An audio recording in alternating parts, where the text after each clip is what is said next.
In the meantime, I'm gonna hit record. YouTube, hi, how's it going? Oh, I just got it. That was another thing I didn't pull from, um, uh, poll thing. Okay, yeah, thank you. Thank you. Thank you, as ever and always, Neko, for the support. Mort, um, give me a second. I think I'll just quickly show off of my process for doing that because I'm assuming you want me to do that. Putting it towards Super Robot Wars Y. And I did that wrong, which is funny. Let's get rid of the Nintendo chat. Thank you as ever and always, Neko. Appreciate the support. Even when I do like spur of the moment streams like this, which is funny because I kind of needed this because, yeah, I just finished doing one of my videos for the Wolf's Den proper videos next year, and not a fan. Also, yeah, there's that Xenosaga character that got into Xenoblade 2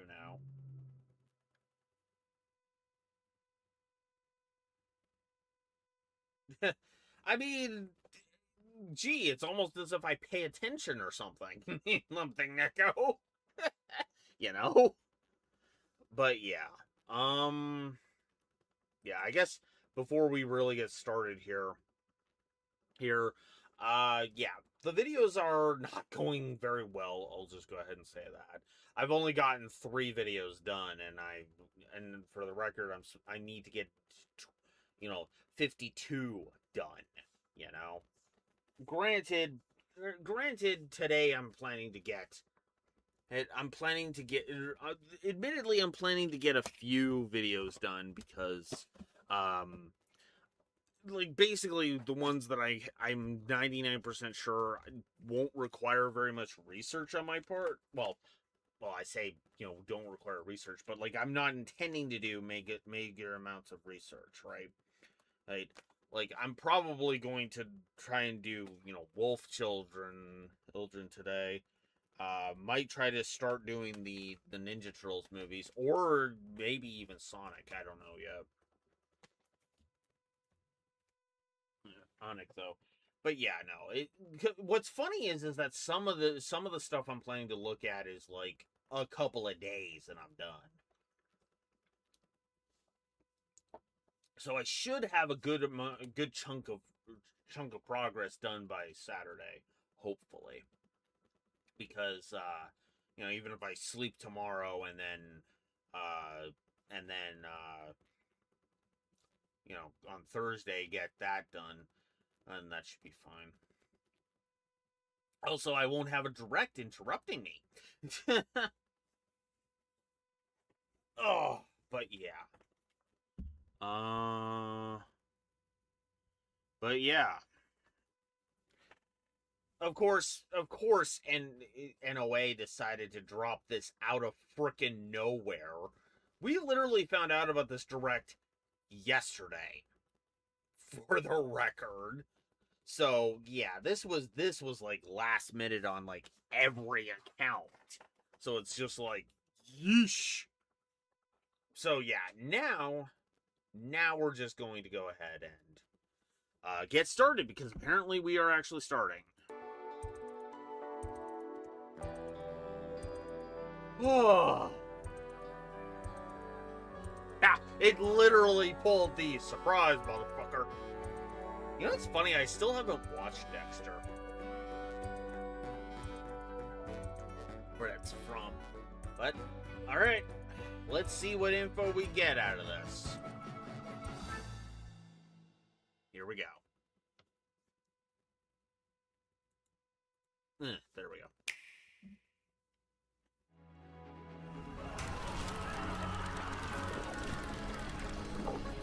Come. Celebrate. The second birth of this world's rightful ruler. At the advent of the underworld. Okay. We'll never win the battles ahead without them.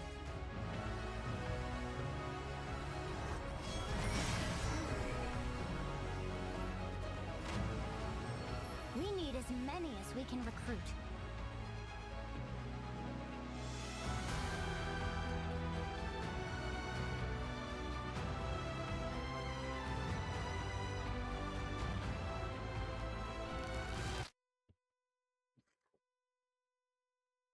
Abrupt video cutout. The Dagdan Empire, a land at the peak of prosperity under the rule of the gods. It is a sequel. In the capital city of Daxian, bustling markets, ports teeming with trading ships, unless it's a different temples to the calendar, but gods, and other establishments line the crowded streets.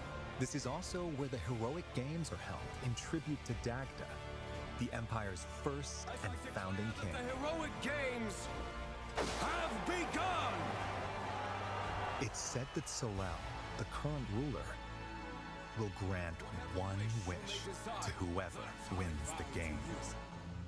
Those vying for the prize hold strength, determination, and undying convictions they refuse to yield.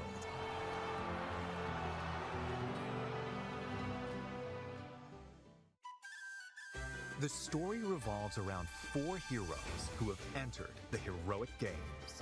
Who you choose will determine how the narrative unfolds as they fight for glory. Kai is a young boy living in the peaceful village of Ribera. On his 15th birthday, his father is imprisoned beneath Daxian for crimes committed.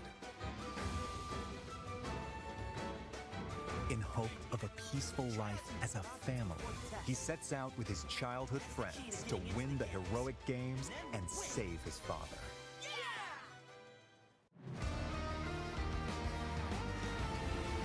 Dietrich, ever in search of a stronger opponent, is attacked by an enormous monster while sailing a stormy sea. Beautiful. He then washes ashore in the foreign land of Dagda.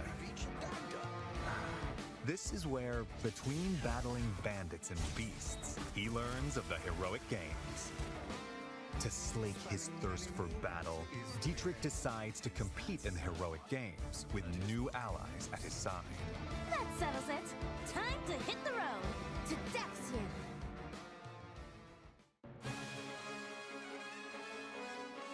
Hailing from the kingdom of Ceramus in the south, Theodora represents a culture that worships the keeper of death and night, a goddess loathed throughout the lands. Swearing to restore the honor of her goddess and defend the faith of the people and the peace of her kingdom, Theodora leads her veteran retainers into battle with the goal of winning the games.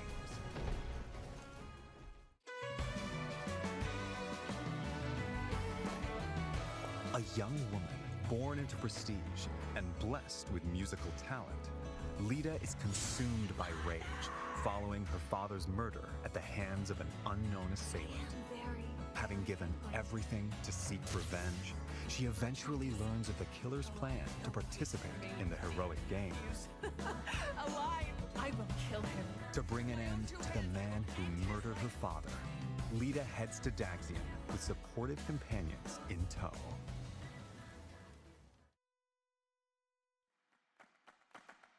I'm sorry, Theodora, but I won't be letting you take the victory today. If victory is decided by conviction alone, then I think it shall not be up to you. I have burned to duel you, white-maned demon. But I'm sorry. Failure is not an option for me either. But that's only because I don't have any choice!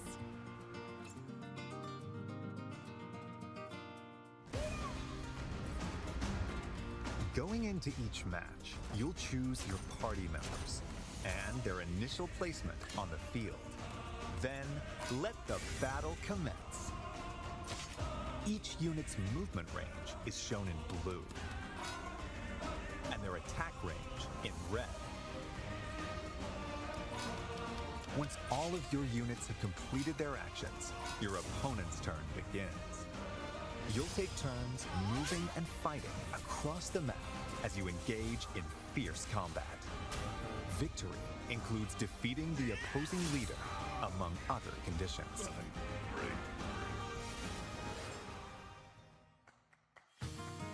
The four heroes and their allies can utilize various means of attack.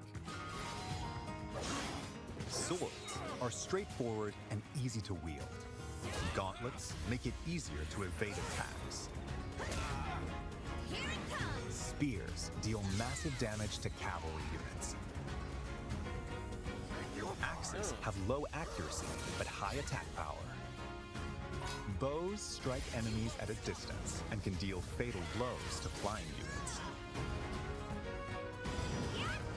And magic is effective against foes with heavy armor. It can also heal or otherwise support allies in dire situations. There are also swords that call down lightning, gauntlets that look like firearms, and other unique weapons to find. Positioning is a key element of I find combat. that funny because they actually did When you play strike around within with an the enemy's idea range of attack, they might of counterattack. guns and at one point. Consider attacking those But they equipped with decided close-range against it 'cause weapons it was from like, a distance, no. and get up close and personal against long-range opponents to avoid counterattacks. The terrain can also give you an advantage, while adjacent allies can receive buffs. Take advantage of the situation to control the battlefield in your favor. Combat arts are attacks unleashed at the expense of weapon durability. There are attacks with greater power, longer range, or other advantageous effects. So use them in decisive moments. There are also special moves that consume your soul in exchange for power, called Blaze Arts. Kai releases a burst of otherworldly power from his hand to cast flames in a wide area. After moving, Dietrich's ink black cloak can warp him to locations on the battlefield that aren't easily accessible. Theodora uses the power inherited from her ancestors to rend the earth and hurl it at foes. Feeling. Lida plays her Vihuela to buff allies, summon a powerful monster, and more. These special moves can turn the tide of battle, but at the cost of the hero's health points. Additionally, if your allies fall in battle, I think I need a break. you can turn back time. After each move, you can rewind to any previous point in battle, so don't be afraid to rethink your strategy if things don't go as planned. Based on their class, such as Shido, who are skilled with swords, Bardingers, who fight on horseback, and Bishops, who use white magic, a unit's abilities can change dramatically. The weapons they can wield and their range of movement also vary. Classes are divided into beginner, specialty, and advanced tiers.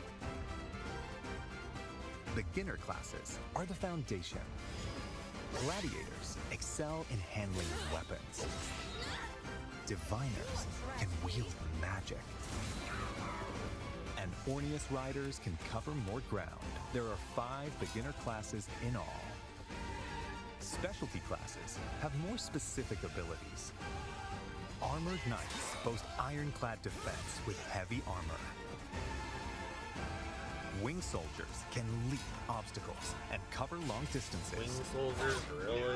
While charioteers can strike multiple enemies in a straight line. Oh, what it is, Pegasus. There are over 10 to attain. Advanced classes are masters of their skills. Cataphracts have the mobility of horses with the defense of heavily armored units. Great. Guardians are skilled with both spears and white magic. Plus that's a other new one. classes that possess a combination of strengths. You'll also find the overwhelmingly powerful elephant riders and other classes that fight while astride giant beasts. That's a decent name change. I'll give you that. defeat me?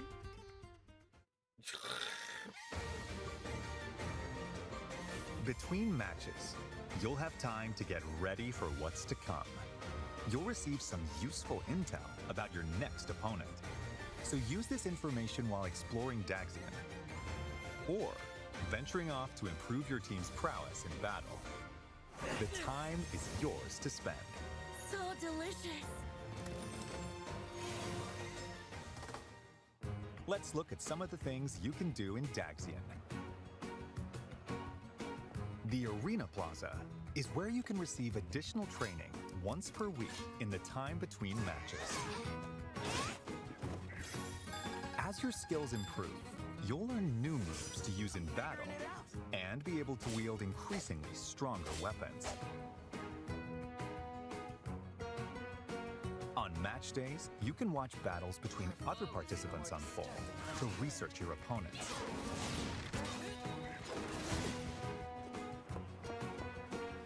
At the shopping arcade, you'll purchase weapons and tools, or enhance your weapons using materials you've collected.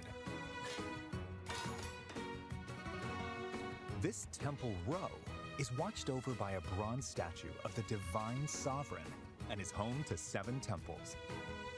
Depending on which temple you volunteer in, you'll acquire a blessing to use in battle.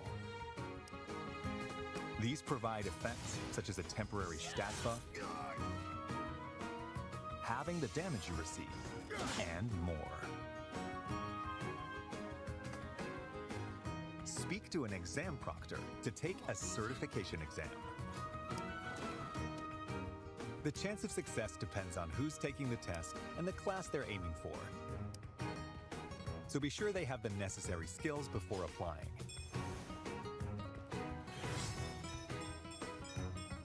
To attain the pleasure I seek. You can also receive quests from townsfolk. Complete them by the given deadline to receive rewards. You never know who might ask for your help. In this matter. The Divine Sovereign? Why would someone of your stature be here?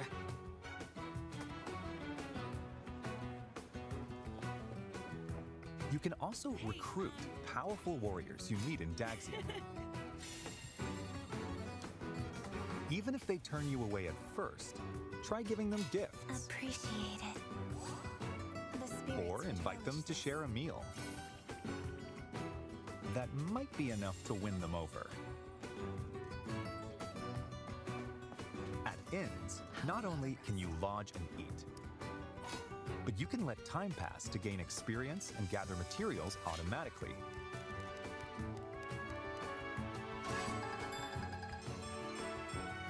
Looking good. Characters who've grown close may converse and show their support to each other here too. Oh, and can I get a raise? Then I'd be psyched to work even harder. Thanks, Kai. I came here to say I was pulling for you, but it went the other way around. As your journey continues, you'll gain access to even more facilities. Remember this for a long time to come. This is the Pale Raven's Perch, a spot where a mysterious white bird rests its wings. From here, you can swap to a different hero. Progress is saved for each of the heroes, so playing through all 4 of their stories in parallel is an option. Oh. Okay. That's a good When you change. venture outside of Daxian, you can explore areas across the continent. Time passes every time you move, so plan your expeditions carefully. Visit towns to purchase local wares, Anything you'd like? or gather information that could be useful on your adventure. Travel with your allies to improve everyone's abilities in battle. Enemies will randomly appear on the world map. When you encounter one, a skirmish will begin.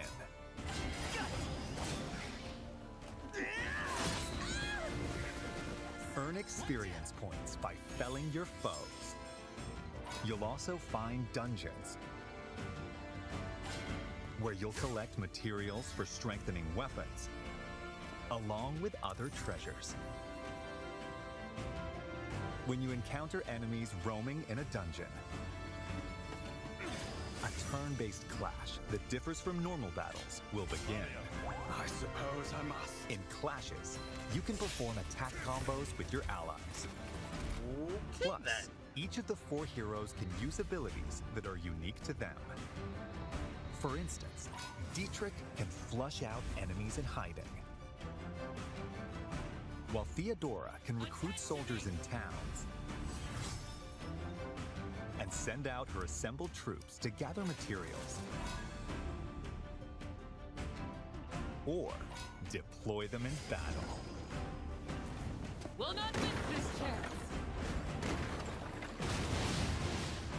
Need some help! Make the most of these commands to enhance your power of battle.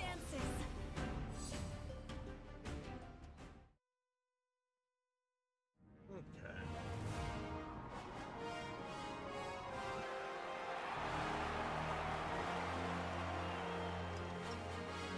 Bold warriors, draw now upon your strength. Hold fast to the devotion in your beating hearts. For those who stand upon the final stage, I shall grant whatever wish you may desire. So say I, the Divine Sovereign. That I vow to you. People of Daxian, hear me now as I declare that the heroic games have begun!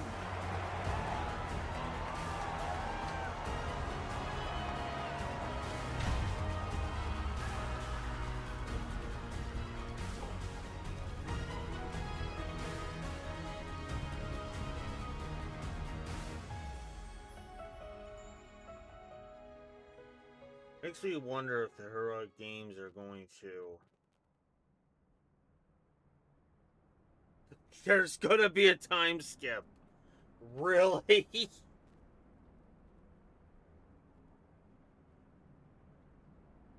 Okay. Cool.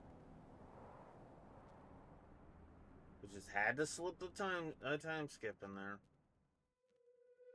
In time's flow, see the glow of flames ever burning bright.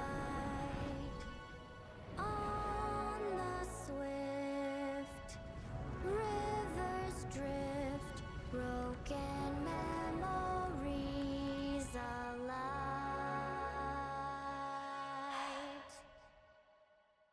I see that my song has finally reached your ears.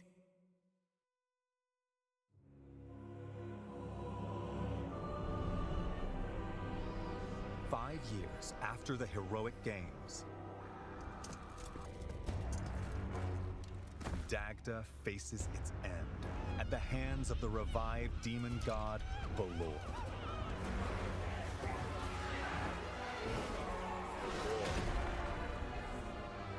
Even the 4 heroes who played a significant role in the heroic games have vanished.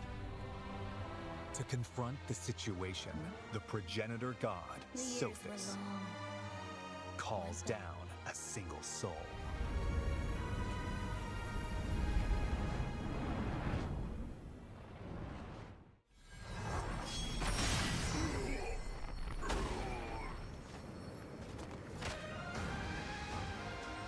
This is the story's true protagonist.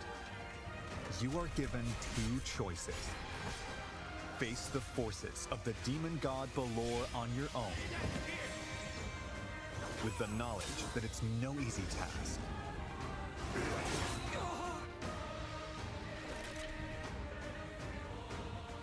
or use the time-traveling powers of the goddess Fortuna to change the fates of the 4 heroes. You must carve your path in the hope of saving Dagda from destruction. Those who join you in the future will strengthen the might of your assembled forces. This is where your story begins. The end of the world at the hands of the demon god. So, in other words, you've basically got Which the path 4 will paths, you walk? and then you've got the true, the golden route, basically. The rest is up to you. Fire Emblem Fortune's Weave launches September 17th, only on the Nintendo Switch 2 system. Pre-orders are available now on Nintendo eShop. The Fire Emblem Fortune's Weave Dagden Collection, which includes a 150-page art book, 12 character art cards, and more will be available the same day.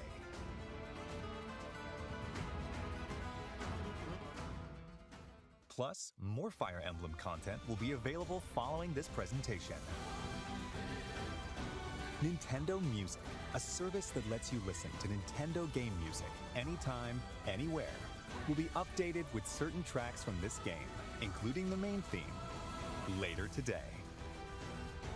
Additionally, the Nintendo Today Smart Device app, which brings you daily updates from Nintendo, will receive a new Fire Emblem theme beginning tomorrow. The app will also feature new information about Fire Emblem Fortune's Weave leading up to launch. There will also be a new Ask the Developer article, in which developers share their thoughts about working on this game on September 15th. Cool. All right. So that's it.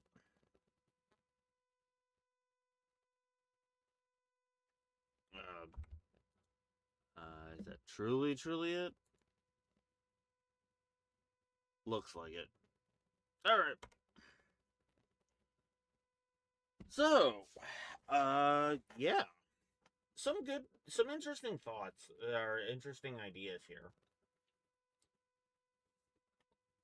I'll just go ahead and say that. You know, for example, you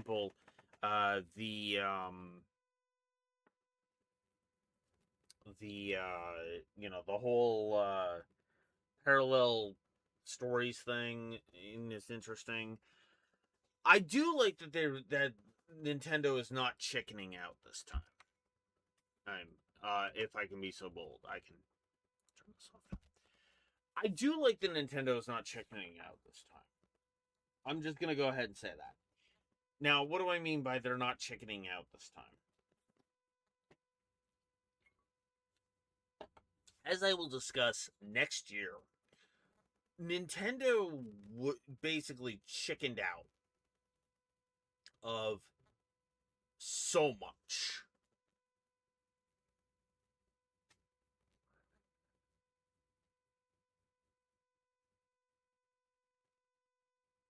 Hard mode / easy mode.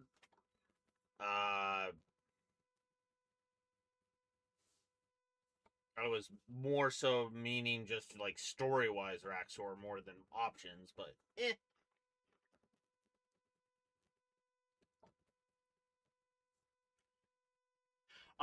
basically, have you played Breath of the Wild, Raxor? Legend of Zelda Breath of the Wild?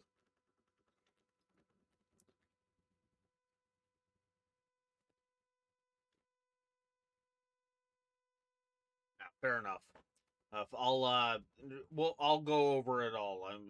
I'm just gonna sum up that, but the Breath of the Wild question is kind of my question, because it'll depend on whether my explanation is gonna be 2 minutes or, ironically, probably closer to 5 minutes. And it's because if you've played Breath of the Wild, it'll take me like 2 minutes to explain. If you haven't, then it'll be closer to like 5 minutes. minutes.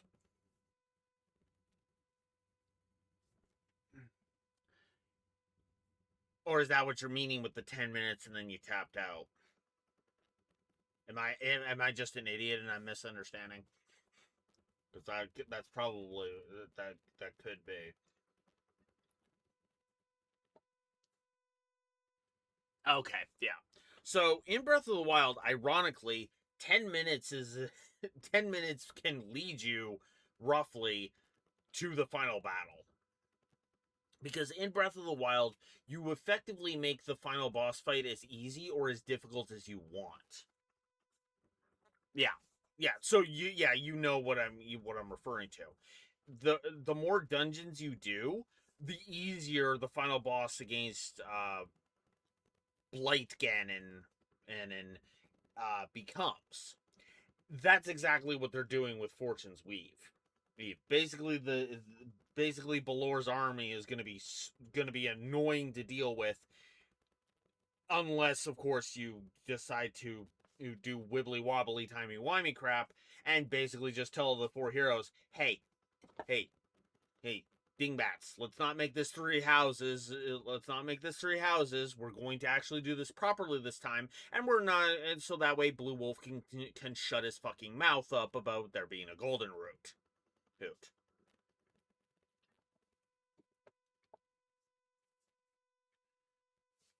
You might as well, because that is effectively my theory that this is just Byleth in a new form.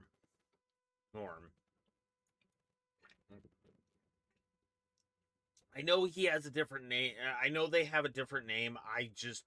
It's white. It's white Byleth. It's Byleth the White at this point. Three Houses was Byleth the Green. Let's just be real about that. Was Byleth the Green. This is Byleth the White. Right. The thing, so yeah. I meant to pay attention to the weapon usages thing, because apparently, because some people were saying, oh, weapon usage is only going to be for for the combat arts, and other people were like, and other people weren't so sure, and yada yada yada. There is one thing I will say to kind of to finally put the final cap on the whole golden root thing. I actually kind of like that Byleth is like white Byleth, as Raxor and I are now going to start calling them, is not essential at all to the Heroic Games arc. At all. I actually like that, because it allows, it basically is Three Houses, but having your cake and eating it. Being able to have your cake and eat it too. That Three Houses tried to do, but just failed miserably at. Because what Three Houses basically did was basically put a giant neon sign saying, golden possibility for golden root over here, and then basically never allowed you to get to that goal line. They literally signposted, this is how the golden root's gonna happen. It can happen, and they never followed up on it because they were cowards. I am so fucking glad that they looked at that and said, okay, that was fucking stupid. I am so fucking glad they didn't listen to the fucking jackass, the screeching chorus morons who say that a golden root was shit. It would have been a shit idea in Three Houses. Cause I'm sorry, they literally posted giant fucking neon signs.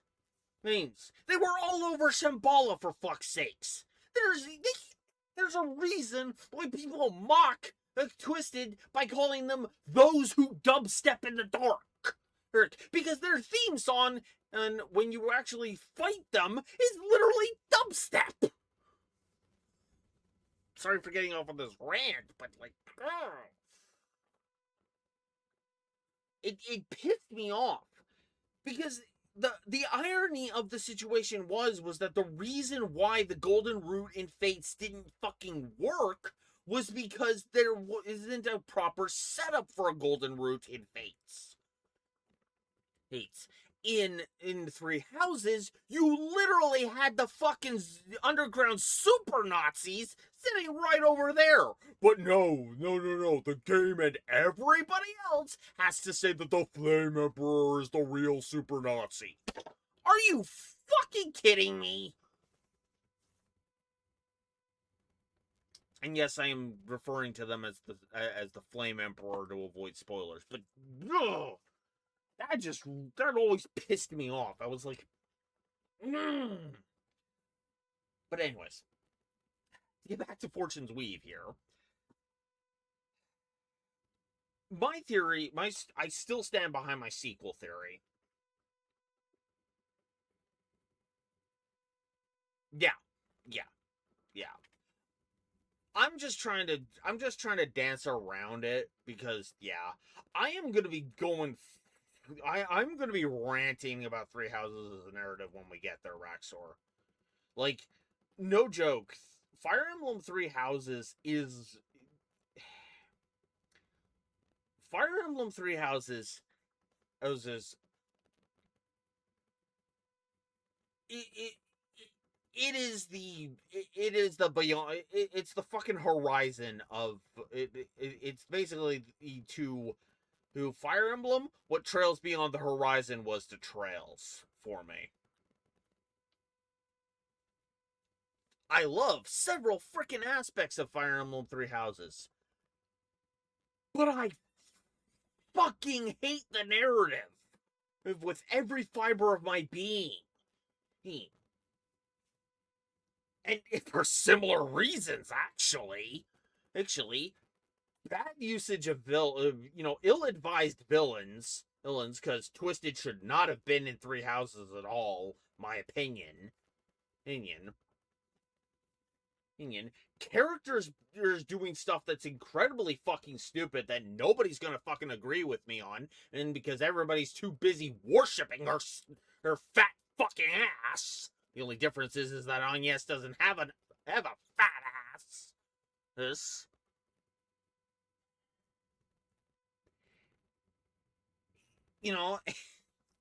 And on top of that, the character stuff is fantastic in Three Houses. Well, in the support conversations, but you get my point. Actually, I can say that about Horizon 2, because a lot of the greatest stuff in Horizon were in the bonding events, in the connection events, aka the support conversations.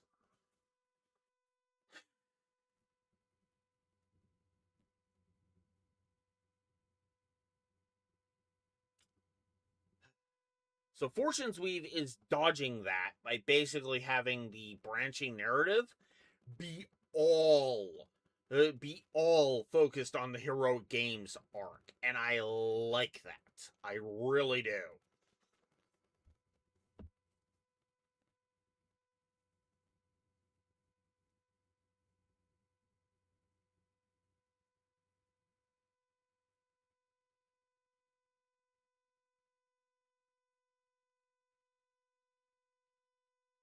Yeah. The Fire Emblem has always had kind of the issue where all of the characterization for several members of the army are in the support conversations. And that has always been an issue. Especially when the narrative and the support conversations contradict each other. Fates being the biggest culprit of that.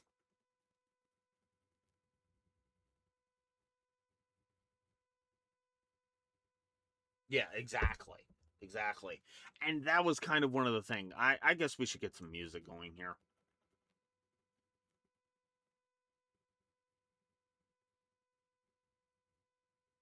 Yeah, that is honestly a cast. That is kind of the cast bloat problem, really. And I don't want to. I don't want to. We'll start with this one.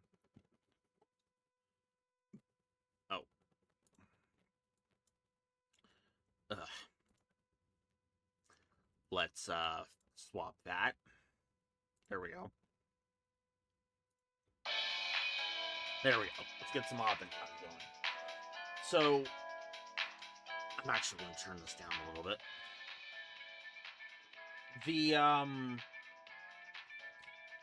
But yeah, like, the support conversations have always been that kind of, have done that, right? Where,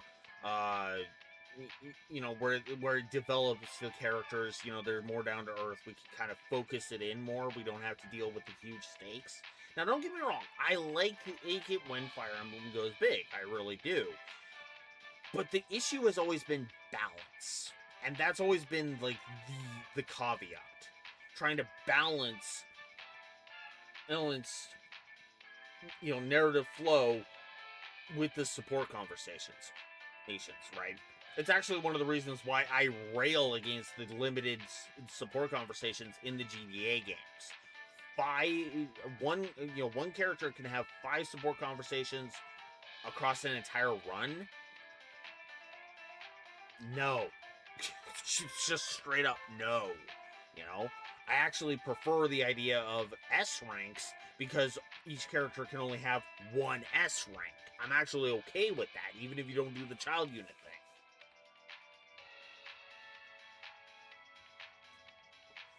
And I know it got ridiculous. Some of the S ranks did get a little on the ridiculous side, especially in Fates. Good lord. I know I keep bashing Fates, but it's like, it just keeps coming up, you know? Part of the thing that kind of really pissed me off about the lack of a golden root in Three Houses, again, was that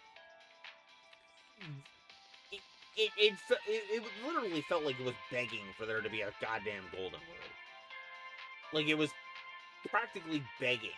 And it's not even as if you can't do a golden route where major characters die, which I think was part of the other issue. They, you know, the stakes getting dragged down. Because I can name several characters that really should have gone down with the ship, kind of an idea, to show the consequences of war. Or Rhea, Catherine, and Cyril being the 3 fucking big ones.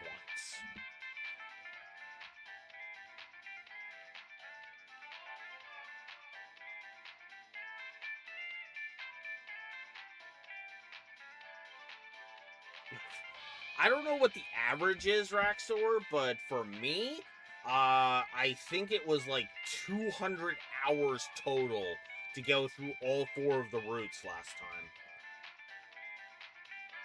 To give you a bit of perspective.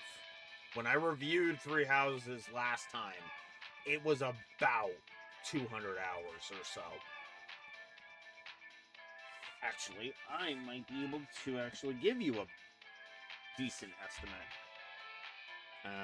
Maybe. Give me a second. I will take a look.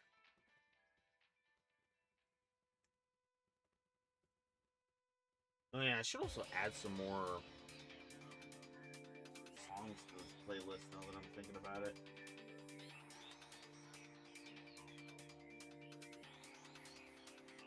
What do I add in there then? Anything here? Oh, no, I never put another cartridge in there. This.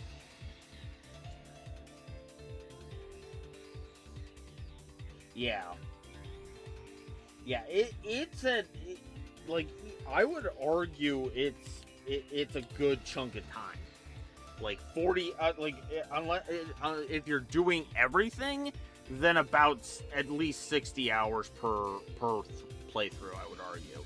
Unless you know what scenes you can skip.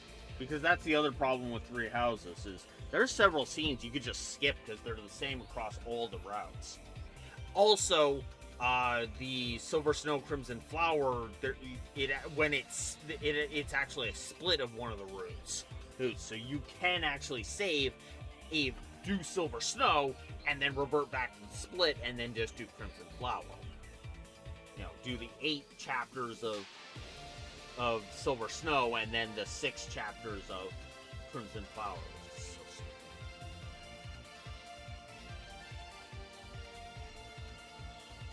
Yeah, that's still a fair amount. Yes, you're right. And I'm not trying to argue against that.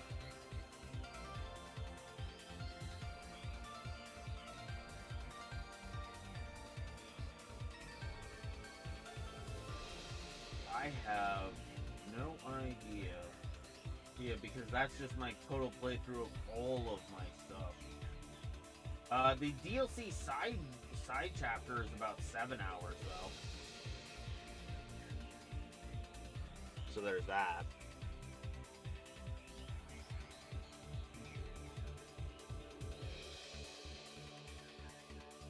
But yeah, no, that was the problem. That's actually one of the reasons why I went, ooh, you can do parallels, right? I don't know, like, when we go to review Fortune's Weave, I don't know how I'm going to structure that, if I'm honest, because part of me would want to just go through each character's story. It would just want to go through each character's story one at a time, and then basically just kind of, just kind of decide which story we do in what order. But yeah. Well, we're going to be doing everything, but what I mean is how am I going to structure the flow of it, Raxor? Because we're doing all 4 stories. We're absolutely doing all 4 stories. Because this is I know it's not set in Fodlan, but it's a Fodlan game. It wants you to do all the routes.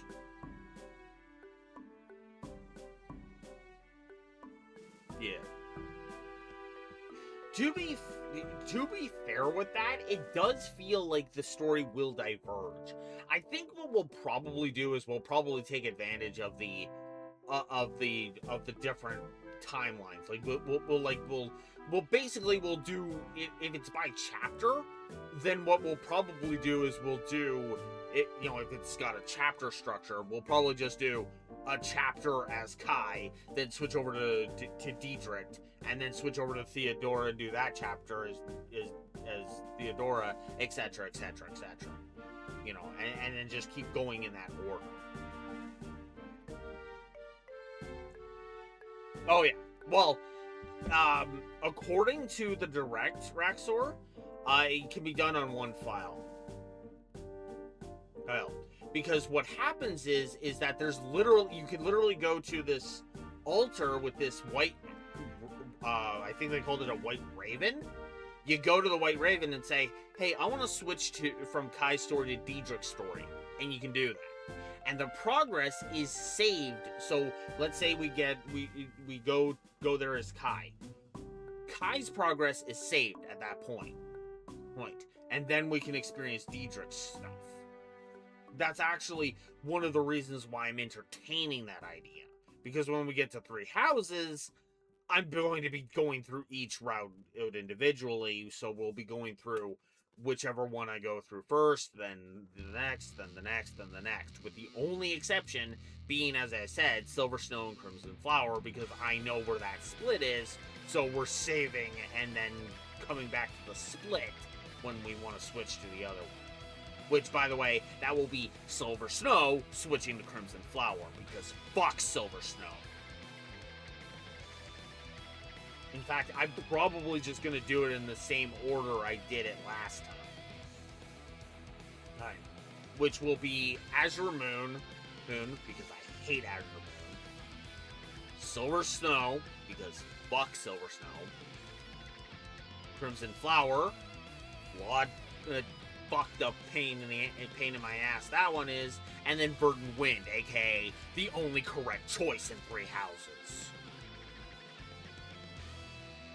Like, I'm sorry, but it's the only one.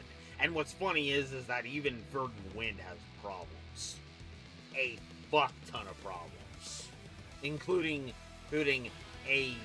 effectively a well, he's not really a Necron, but like if it wasn't for the opening cutscene and a couple of lines of dialogue, the final boss of Verdant Wind would literally be a Necron. And I'm not even joking when I say that. Like, there's literally, like...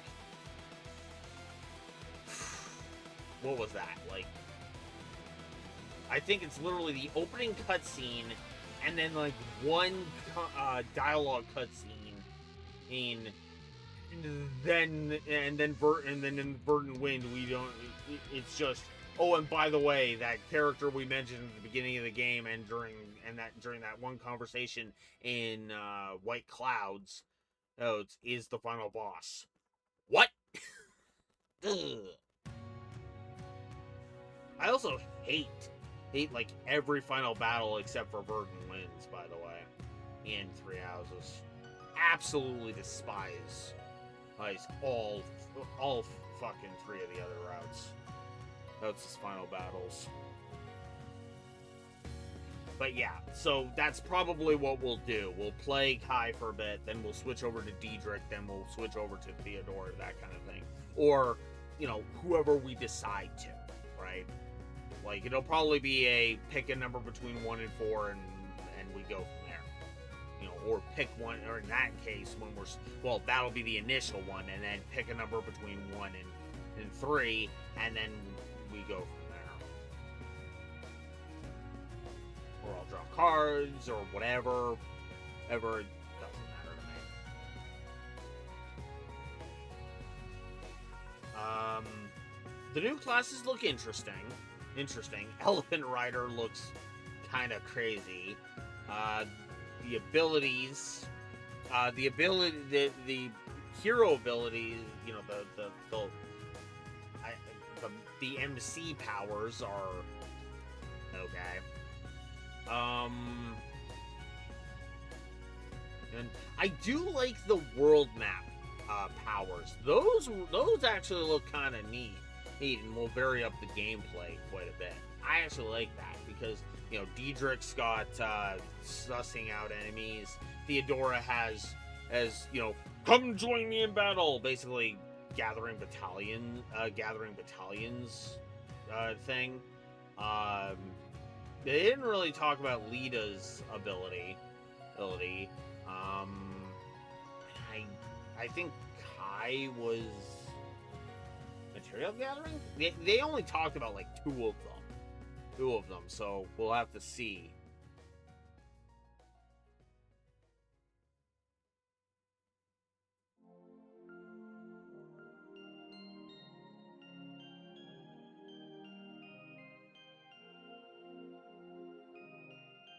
Yeah, and the thing is, Raxor, they failed. They failed at that stated task. Because the problem with that mentality is there is so much lack of nuance and like clarity that unless you've gone through all 4 routes and know the different, you know, angles and whatnot, but certain routes contradict certain other routes. And it kind of pisses me off because it's just like they didn't think it through. Because it's not even it's because that statement, you know, oh, you were only meant to pick one route, is kind of a all roads lead to Rome thing. But that's not what happens. One road goes to Rhea's. It goes into Rhea's ass. Yes. Another hole goes into Talus's ass. Yes. Another one goes into Nemesis's ass. Yes. Yeah. That's not how it plays out at all. At all. Right? Like I can't tell you how many times I have heard that character is evil in regards to the Flame Emperor, to the point where I'm just like, you fuckers literally just played Blue Lions and that was it. Like, I'm convinced that 99% of people just played Blue Lions and that was it. And yet Blue Lions offers the least nuance in the entire fucking thing because it fails at storytelling. It thinks it's clever, but the problem is that at the Dimitri goes through a character arc thing, it is so fucking botched by how he is pre-switch flip in the time skip of Azure Moon. Oh god, I'm gonna be ranting so fucking hard on that. Because there's one line of dialogue that literally fucks over Dimitri's character arc. Murders it. Fucking murders it. Dead.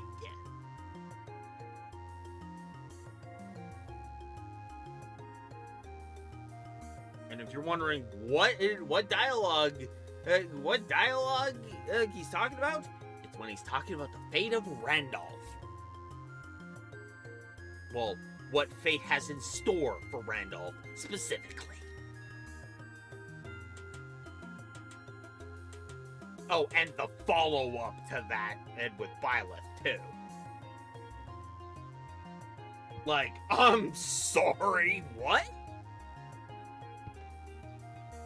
True villain of the game says what? It's that kind of shit. Like, they literally put villain dialogue in Dimitri's mouth. I'll just go ahead and say it. They put fucking villain dialogue in Dimitri's mouth. And I'm supposed to believe that his turn to the good side is in a fucking switch flip? Bite me! Yes, I'm a little passionate about that.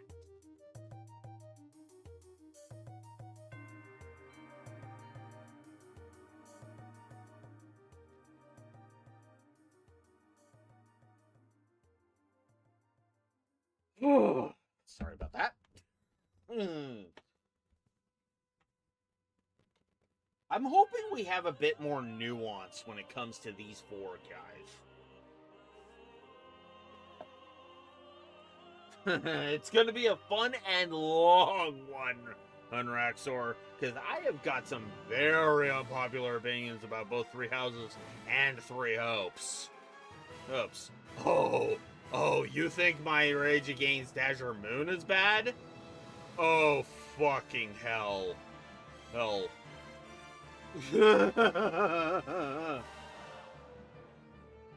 Oh, it's got a lot of story, Raxor. Or, it counts, because they actually put a lot of effort into, well, yeah, no, I can say they put a lot of effort into the story. Oh, yeah, I fucking love Shez. Shez is awesome. Awesome in Three Hopes. Abso-fucking-lutely. Regardless of gender.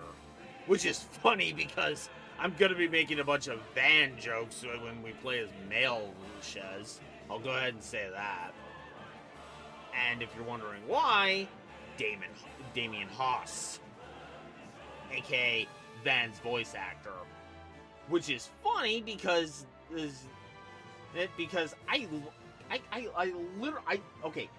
literally gotta buy Daybreak 1 on Switch just so that I can do the stupid Schmerch joke. Oh, with Damien Haas. I'd a nickel for every Switch game I own that has Damien Haas. Let's play a character with a demonic side. I have 2 nickels, which is not a lot, but it's weird that it happened twice.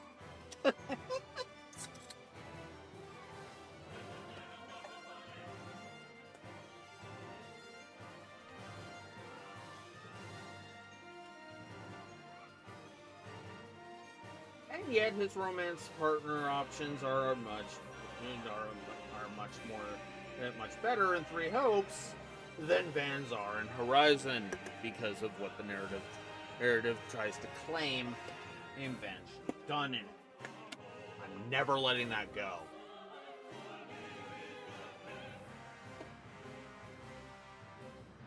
I'm sorry, I am never letting the dialogue in that final scene go.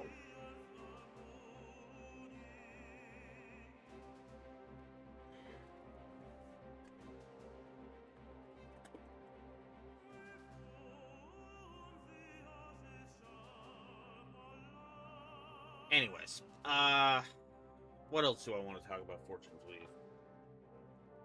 Sothis... Okay, Sothis being back is the big question mark.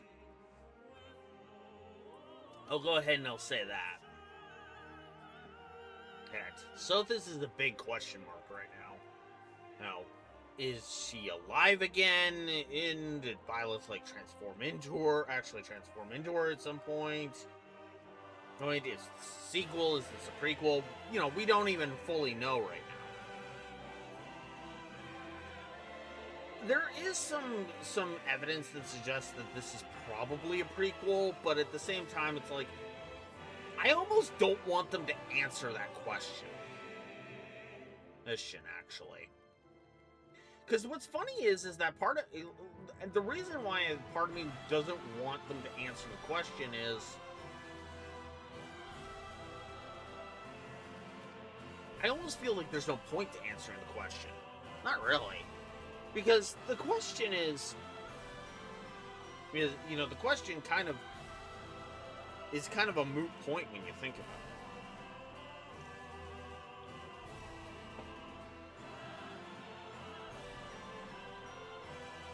Now, what's funny is that technically you can still have this be a sequel and not answer the question of which route is canon. Canon with 3 houses. Because if you think about it, this is set basically 400 and... No, this would be set like 370 years later. That's enough time for things to have shifted enough and for the unification of Fodlan to effectively be, you know, drift off into legend. Although if they consider Fodlan united, call it the United Kingdom of Fodlan or whatever, then there you go.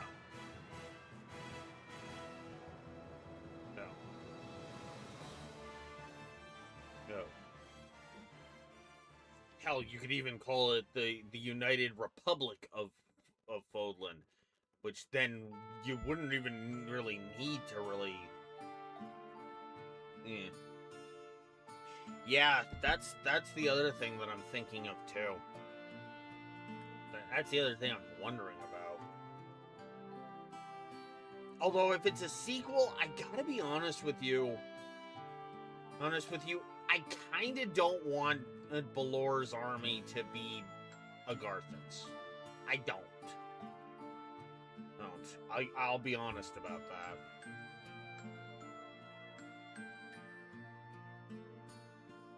Yeah. Yeah, like, it almost looked... I could have sworn Seth showed up at one point in the direct, and I was like, wait, what? It sounded like Max Whitten frickin' saying, "You defeat me, laughable." Well, but just using, like, different cadence.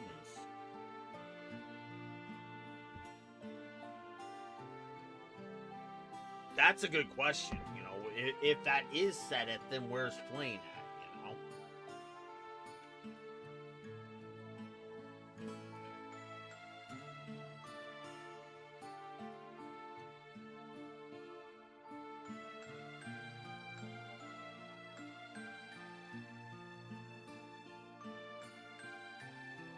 I'm gonna be honest with you, Raxor. Rhea still being alive, if this is a sequel, in my opinion, would be a plot hole. Straight up would be a plot hole. Because in every route, she is supposed to either be stupidly weak, or dead. Spoilers, I guess. Because in 2 of the routes, she's dead at the end of it.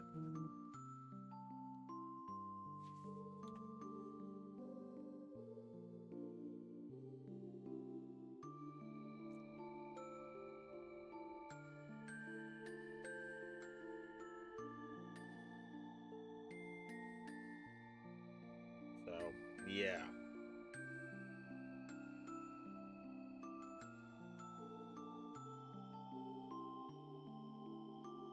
Give me a second here. I need to check something.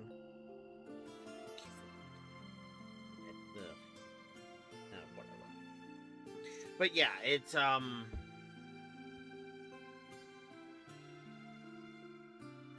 yeah, we won't know anything about that until we play it. You're right.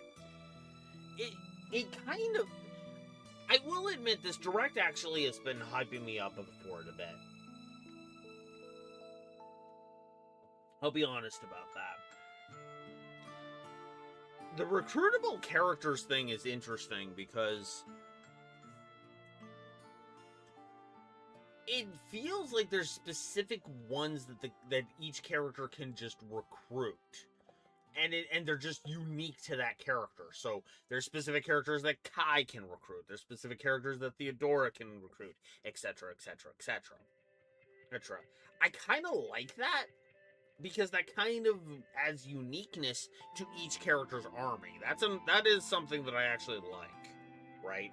And then they can all just be one big giant army at the end of the game, kind of thing.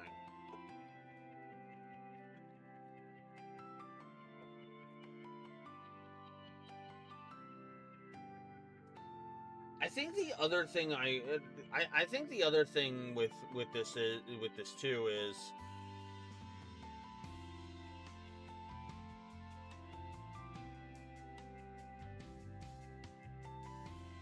how do I want to phrase this?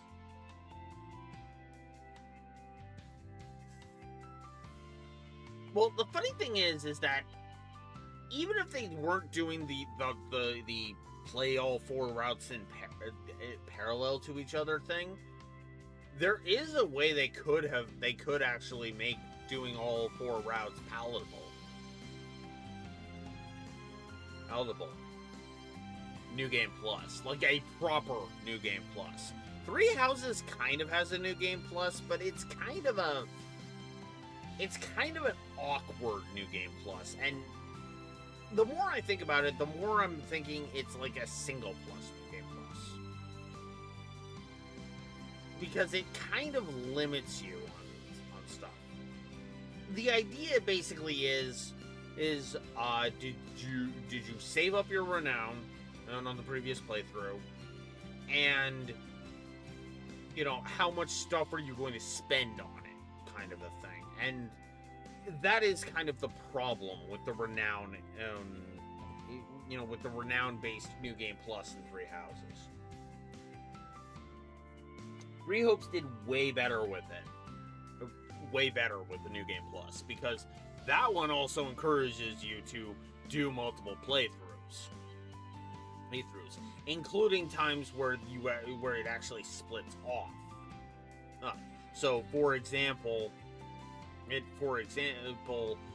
there is a specific map where if you do it correctly, you gain an extra unit, and the story has this flavor to it. And then, and if you fail to recruit them, the story goes off this way, and the story has a different flavor to it. And I say that very specifically because it's not really a route split in the traditional sense. The only route split is right at the beginning. And this is the best part, only the first three maps of Three Hopes are the same. Because those are the three maps before the route split. Well, two of them are before the route split, and then the third one is basically the same no matter what choice of route you pick, right? And then the fourth map is dependent on which route you picked. So, for example, if you go Azure Gleam, there's a different map for you to go through, and I mean completely different, by the way. Okay, they are all three of them are completely different. If you go Azure Gleam, you're off dealing with Dimitri's uncle. If you go Black Eagles. If you go Scarlet Blaze, the Black Eagles, you're dealing with Edelgard's uncle. And then if you pick Golden Wildfire, we'll talk about it when we get there. And when you pick Golden Wildfire, you go and you deal with stuff at the Elmira border with the Golden Deer. I actually kind of appreciate that. Yeah. Because it kind of shows what each house was doing just before the, and because that's also the last map before the 2-year time skip and Three Hopes, which, yeah, I kind of like that.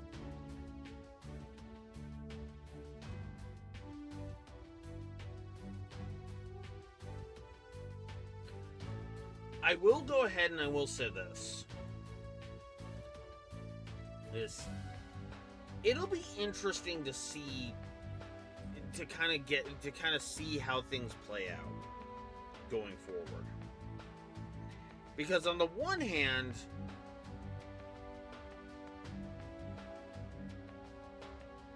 and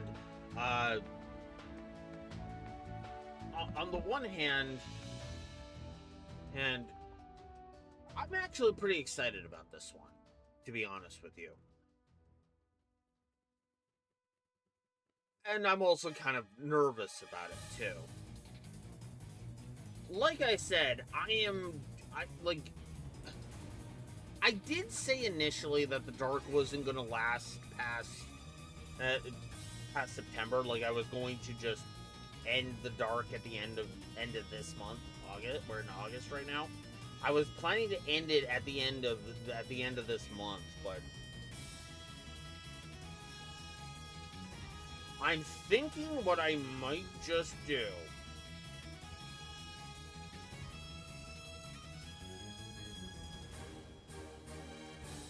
yeah, I do like streaming. That is the thing. I really want to do the Wolves and Proper videos because I like doing those too. Streaming is more of my bag, and I'll admit it. But I think what I am going to do is I'm going to play this by ear. What I will do is, because it is September 19th.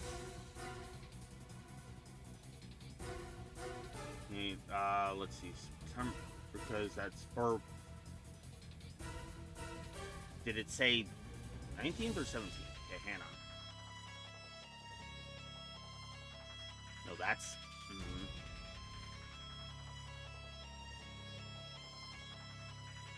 Hang on. Let me back this up a bit. The 17th. Okay. The 17th. So that would mean that. So what I would probably do at that point is I would come back on the week of the 21st.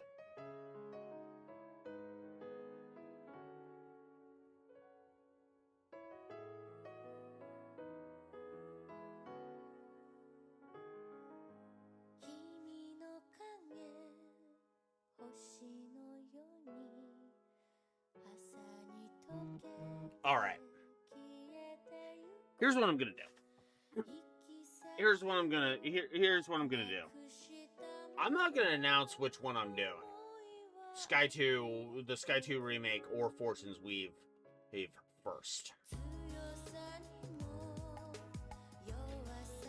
What I am going to do, though, is for a promise of the live, is it'll all depend on when I come back.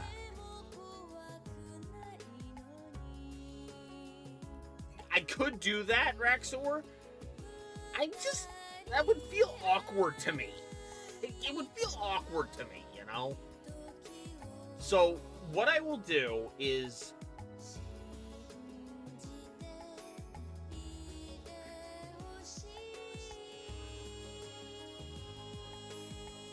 all right. So, I'm just going to stick to this original plan. If I come back on the 21st, on the week of the 21st,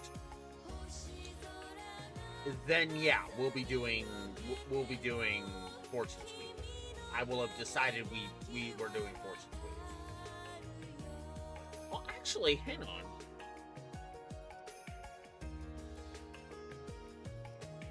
Because I'm basically at the point where up until October I've got VODs going live.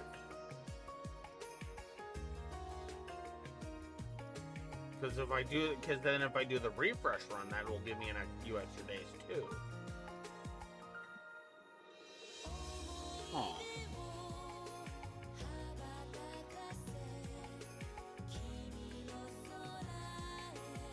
Yeah, and then that would be the rating. So yeah, I don't have to do VODs until the 5th. Aw. Yeah. There's apparently more scenes and whatnot, to kind of flesh out the story more. That is something I am admittedly curious about. So I'm very, very curious about that. So, like I said, I'm just gonna stick to the original plan. So, if I come back on the week of the 21st, it'll be Fortune's Week. If I come back before that, we're doing the Sky 2 refresher run and the Sky 2 remake. What I'll probably do is I will probably go ahead and just do Sky 2. That is very likely to be the case. Which will actually give me a little bit of breathing room anyway, because that'll give me the first 2 weeks of September to really hammer out the rest of the videos, and will still allow me to come back to streaming very well.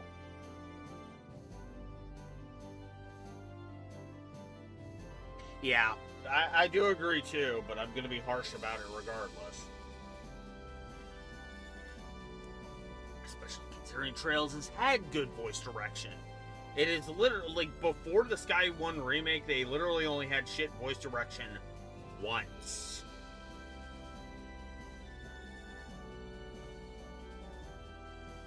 That's Sky 2's remake. Yeah, Sky 2's remake literally was only the second time they ever had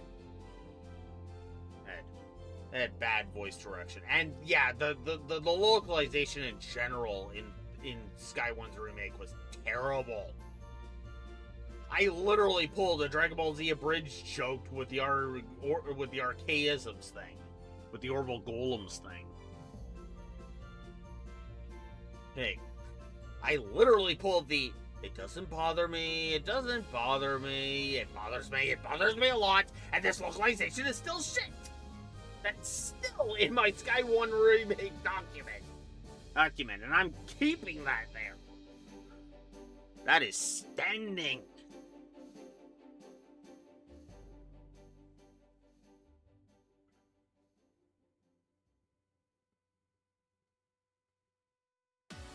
Who's he playing? I forget. I'm completely forget.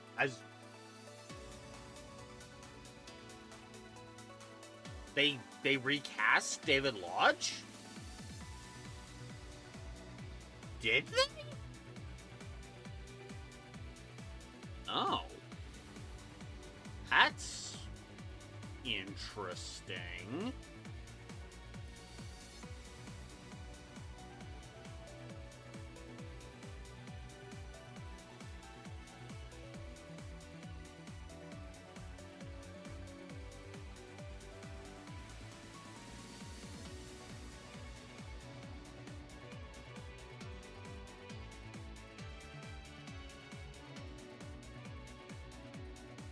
Oh, wow, they actually did recast him. Huh. I wonder if David Lodge retired from voice acting. Because I could see that.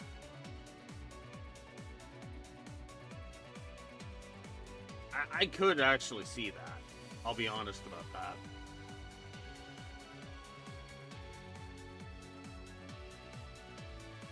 6.5 for you? Yeah. I've heard it's got some interesting ideas, but otherwise it's literally just Halo 1 again.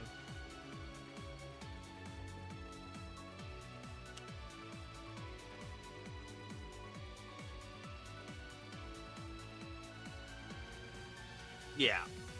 Yeah. So.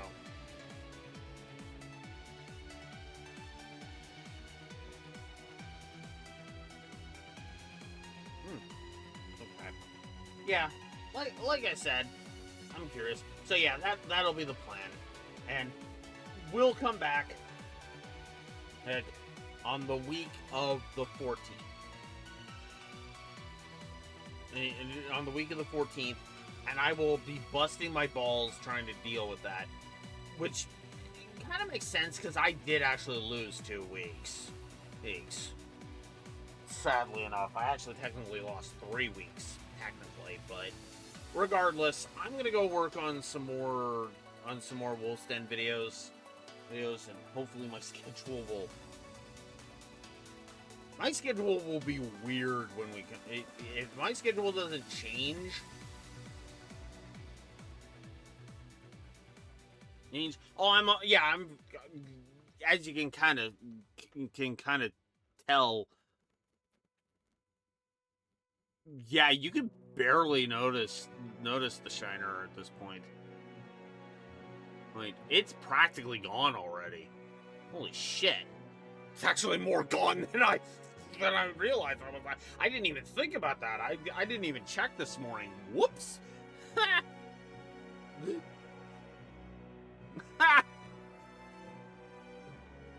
Funny. That's funny. Oh.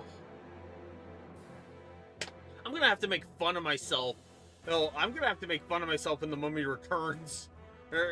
When I edit The Mummy Returns Wolf's Den proper video, because that's literally the only one I recorded with the shiner. That's funny. So Nintendo screwing me over was actually a blessing in disguise. That's funny. That's actually funny. I've got something to tell Steve today, on Friday. Anywho, that's it for me today. I'm gonna go get some more stuff done. I will see you guys in September. In about a month and a half, I will see you guys. He's live, and yeah, we'll start the Sky 2 remake. And of course, from YouTube's perspective, you'll be seeing that after the first light run. So there you go. No, because then that will also give me 2 solid weeks of being able to have the VODs extend a little bit. So there you go. Anywho, like I said, this is Blue Wolf Alex of the Lore Walkers signing out. Have a good one. Oh, I just realized something. Halo 2 is going to throw that at a whack. And Halo 3. I'm an idiot. Anyways, I'm out. Blue Wolf Alex of the Lore Walkers signing out. Have a good one. We'll see you later.